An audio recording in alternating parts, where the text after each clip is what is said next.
હાલ ડેડિયાપાડાના ધારાસભ્ય ચેતર વસાવાના સમર્થનમાં જે રીતે કાર્યકર્તાઓ એડી ચોટીનો જોર લગાવી રહ્યા છે ને તેમનું કહેવું છે કે નેત્રંગ તો હજી ટેલર છે ને લોકસભા હજી બાકી છે તે પ્રકારની વાત તો કરવામાં આવી રહી છે ને તેને લઈને ચૂંટણી પ્રચારની પણ એક રીતે શરૂઆત થઈ ગઈ હોય તેવું આમ આદમી પાર્ટીના નેતાઓ પણ આંતરિક રીતે કહી રહ્યા છે। અત્યારે શક્તિ પ્રદર્શન જે 7 જાન્યુઆરીના રોજ ચેતર વસાવા માટે થવાનું છે તે પહેલાં કાર્યકર્તાઓ છે તે ગામે ગામ ખૂંદી રહ્યા છે અને લોકોને જાગૃત કરી રહ્યા છે કે તેઓ આ જનસમર્થન આપવા માટે ચેતર વસાવાને ત્યાં નેત્રંગ ખાતે પહોંચે ને એક જનસેલાબ ત્યાં ઉમટે તેવો પણ અપેક્ષા છે ત્યાંના કાર્યકર્તાઓ હોદ્દેદારો કરી રહ્યા છે। તે વચ્ચે આપણે સમગ્ર મામલાને લઈને કેવી રીતે તેઓ આમ આદમી પાર્ટીના લોકો ભીડ એકત્ર કરી રહ્યા છે અને લોકોને શું સમજાવી રહ્યા છે વાત કરીશું આ વિડીયોમાં।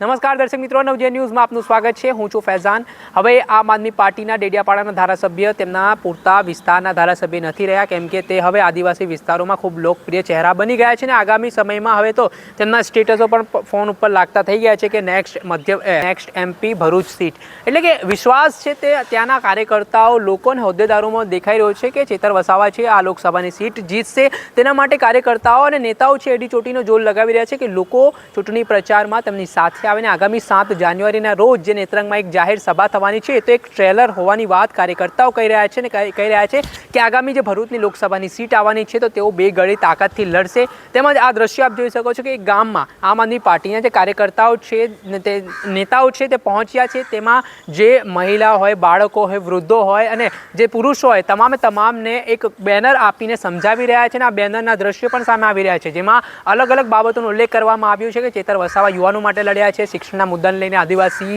યુવાન યુવતીઓ માટે લડ્યા છે અને અલગ અલગ જે ચેતર વસાવાએ પોતાના વિસ્તારમાં કામો કર્યા છે તે સંદર્ભમાં લોકોને સમજાવવામાં આવી રહ્યા છે। હવે જોવાનું એ રહ્યું કે 7 તારીખના રોજ આ ભરૂચ ખાતે જે નેત્રંગમાં સભા મળવાની છે તે કેટલી સફળ થાય છે અને અહીંથી જ આમ આદમી પાર્ટીના જે એક સુપ્રીમો છે જો અરવિંદ કેજરીવાલ કદાચ ગુજરાતમાં આવશે ત્યારે શંખનાદ અહીંથી કરવાના છે લોકસભાની ચૂંટણીના કે પછી હજી પણ અત્યારે રાહ જોવી પડશે એ તમામ બાબતો પર પ્રશ્નાર્થ છે। હવે આગામી સમય બતાવશે કે લોકસભાની ચૂંટણીમાં કોનો પલડો ભરૂચ સીટ ઉપર ભારે છે તે જોવું છે। દર્શક મિત્રો, ત્યાર સુધીમાં બસ આટલું નવા વિડીયો સાથે આપને માહિતગાર કરતા રહીશું। નવજીવન ન્યૂઝની ચેનલને લાઇક કરો, સબસ્ક્રાઇબ કરો અને શેર કરવાનું ભૂલતા નહીં।